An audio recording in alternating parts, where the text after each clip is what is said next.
தேவனன் எப்படி வச்சிருக்கிறாரு? அப்பாவை வச்சிருக்கிறார். அடிமையா வந்தேன், இப்ப அப்பாவை வச்சிருக்கிறார். வாவ்! அந்த ஊருக்கே ப்ரொவைடரா யார் இருக்கிறா?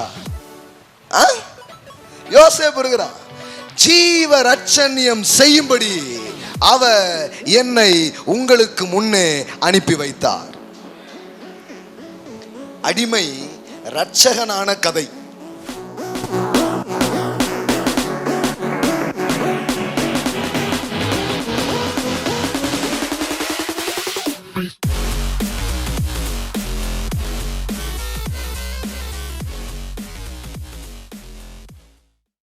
ஸோ சொல்கிறான் யோசேப்பு, I am a father of Pharaoh. பார்வோனுக்கு நான் யாரு? தேவனன் எப்படி வச்சிருக்கிறாரு?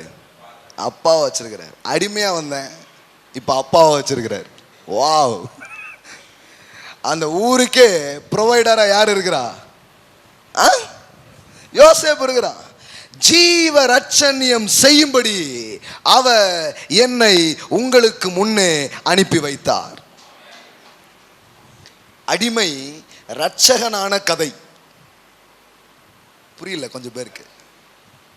எல்லாம் சொல்லுங்க. அடிமை ரட்சகனானான். அடிமைன்னா அவனை யாராவது காப்பாற்றுவாங்களா அப்படிங்கிறது. ஆனா அவன் தான் எல்லாத்தையும் காப்பாத்துறான். ஐயோ இது வேறங்க. இப்போ நிறைய பேர் வந்திருக்காங்க, நம்ம இது என்ன சர்ச்சா, இது என்ன பிரசங்கம் அப்படின்னு உட்காந்துருக்கீங்க. இன்னும் வெள்ளை குதிரையை பற்றி ஒன்றும் பேசலை,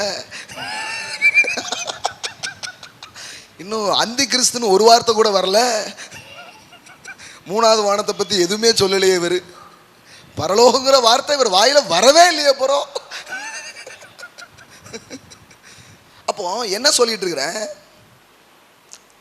அடிமையை அப்பாவாக்குனாரு, அடிமையை ரட்சகனாக மாற்றினார்.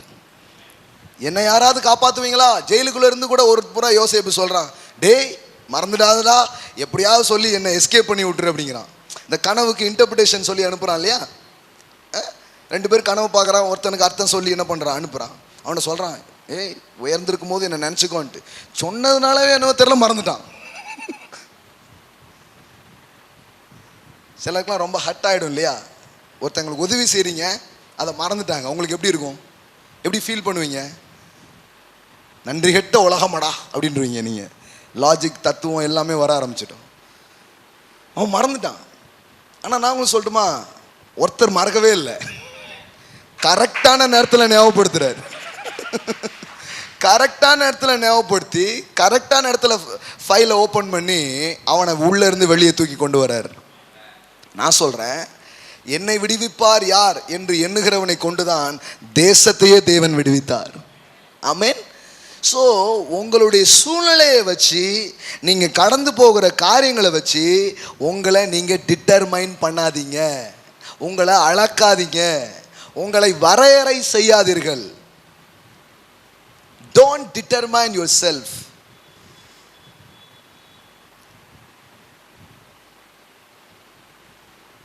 உங்களுடைய சூழ்நிலைகள் எப்படி இருக்குது, இதெல்லாம் வச்சு உங்களை என்ன பண்ணாதீங்க, ஒருபோதும் டிட்டர்மைன் பண்ணாதீங்க, உங்களை வரையறை செய்து கொள்ளாதீர்கள். கடைசியாக ஒன்று சொல்ல முடிக்க போகிறேன், நல்லா கவனிங்க.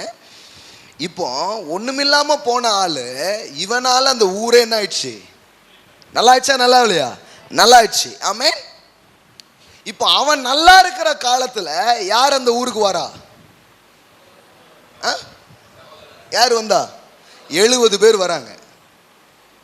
யாக்கோபு, அப்புறம் அவனுடைய சகோதரர்கள், இந்த தள்ளி விட்ட, கிள்ளி விட்ட, முள்ளி விட்ட எல்லாம் இவனை தேடி வருது. அதனால தான் கடவுள் சொன்னார், உன்னை பகைக்கிற, உன்னை துரத்துற, உன்னை வேண்டான்னு நினைக்கிறவங்கலாம் ஒரு நாள் உன்கிட்ட வர்ற மாதிரி உன்னை ஆசீர்வதிப்பாங்கிறார். ஆமென். கடவுளும் கொஞ்சம் காட்டமான கடவுள் தான். ஏன்னா உங்களை தள்ளினதை அவர் யோசித்து வச்சிருக்காரு. உன்னை வேண்டான்னு சொல்லியிருக்கிறான் பாரு, ஒரு நாள் அவனுக்கு நீ தேவைங்கிற மாதிரி காட்டுறான் பாரு.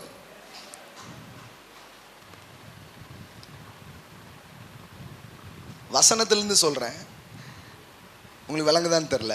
இன்னொன்று சொல்கிறேன் பாருங்க, புள்ள பூச்சிக்கெல்லாம் கொடுக்கு முளைக்குமான்னு நம்ம கனவா கண்டோம்.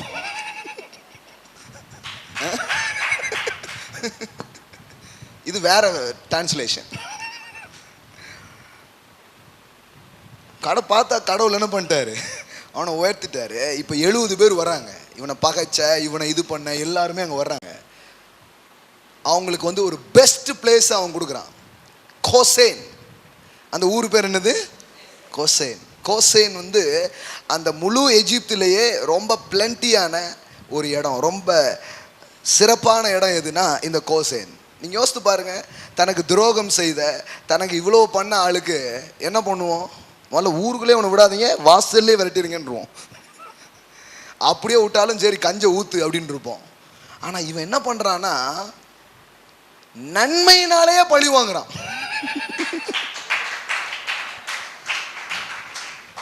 பைபிளில் போட்டிருக்குது, உன் சத்துருக்கு நீ நன்மையை பண்றதுனாலே அவன் தலையில ஆக்கினியை குவிக்கிறியான். நெருப்பள்ளி போட்ட மாதிரி இருக்குது அவனுக்கு. ஆனா நீங்க நெருப்பள்ளி போடல, நீங்க என்ன பண்றீங்க? அவனுக்கு ஒரு மாதிரி ஆகுது, இவனுக்கு போய் இப்படி. எத்தனை பேருக்கு விளங்குது? யோசேப்பு மனதுல அந்த மாதிரியான வெஞ்சன்ஸ் இல்லை, பழி வாங்குற உணர்வு இல்லை. அவனுக்கு தெரியும், போங்கடா போங்கடா, உங்களுக்கு தெரிஞ்சதை நீங்க பண்ணிட்டீங்க, ஆனா எனக்கு தெரியும் தேவன் எனக்கு ஒண்ணு பண்ணார். நீங்களோ எனக்கு தீமை செய்ய நினைத்தீர்கள், தேவனோ அதை நன்மையாய் முடிய பண்ணினார். உங்களுக்கு என்ன தெரியும்? தீமை தான் செய்ய தெரியும், ஏன்னா உங்ககிட்ட அதுதான் இருக்கு, அது நல்லா செஞ்சிட்டீங்க.